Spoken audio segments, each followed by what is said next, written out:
Hello. I have a student to thank for the topic of this talk.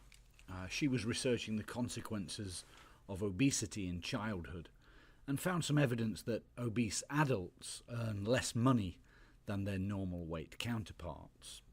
So I thought I'd look into this topic in a little more detail. Now, discrimination in the workplace is a fairly common theme in the media and in academic research, but we're more familiar with discrimination based on gender, race or religion.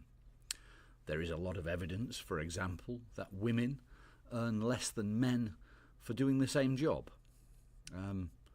Less, however, is seen in the media about discrimination based upon weight.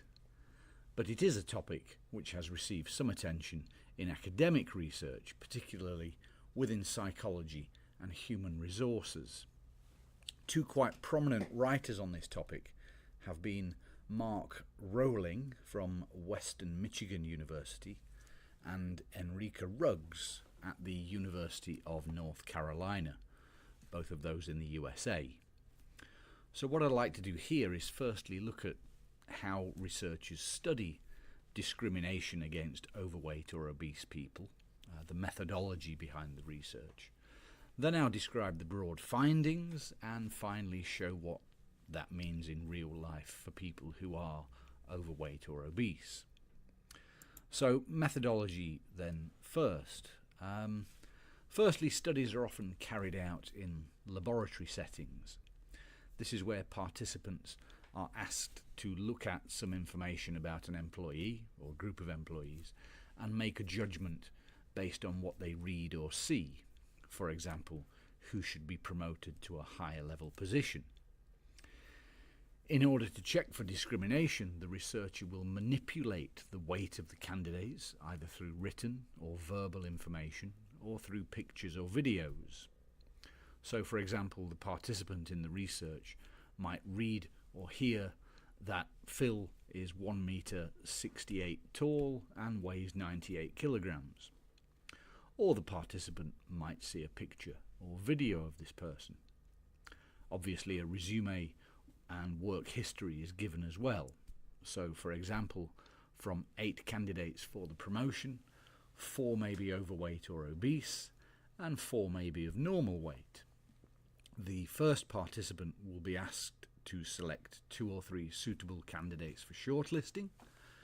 For participant 2, however, the resume information will be switched between the overweight and normal weight people.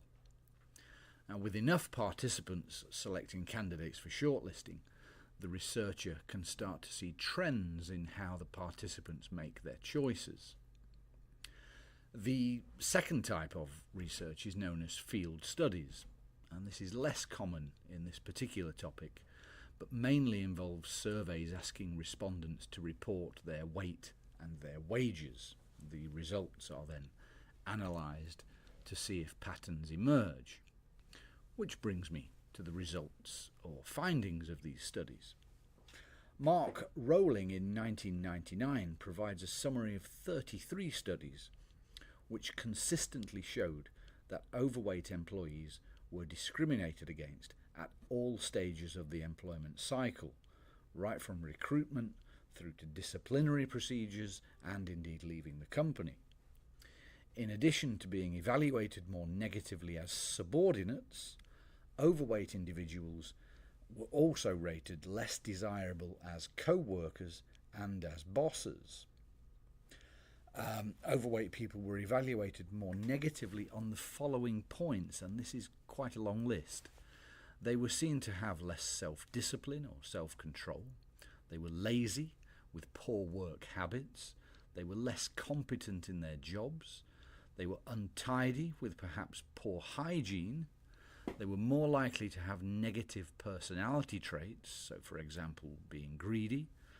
They were less healthy in general terms, and they were less likely to get along with colleagues, and finally were more likely to be absent from work, possibly due to them being less healthy. So that list shows with some certainty that for someone who is overweight or obese, it is going to be more difficult to find a job and once in a job, it's going to be more difficult to be promoted within the organisation.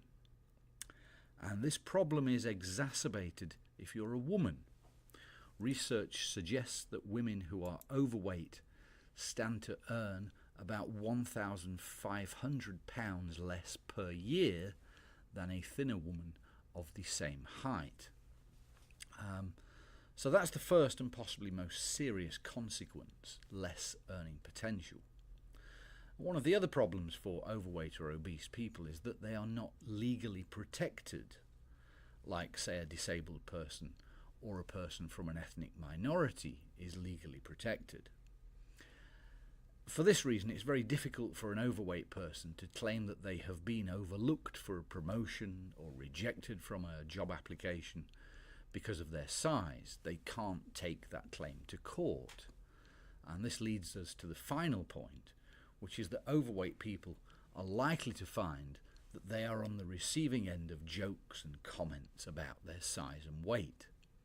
And this sort of banter in the workplace might be amusing for those who say and hear these things, but certainly not for the person on the receiving end of the comments. It is in effect a form of bullying, which can lead to depression. As obesity is not something which is easily treated, this sort of bullying is very unpleasant. So I suppose that the saying from the Bible is a good way to end. Do to others as you would have them do to you, which means treat people in the same way that you wish to be treated. Thank you.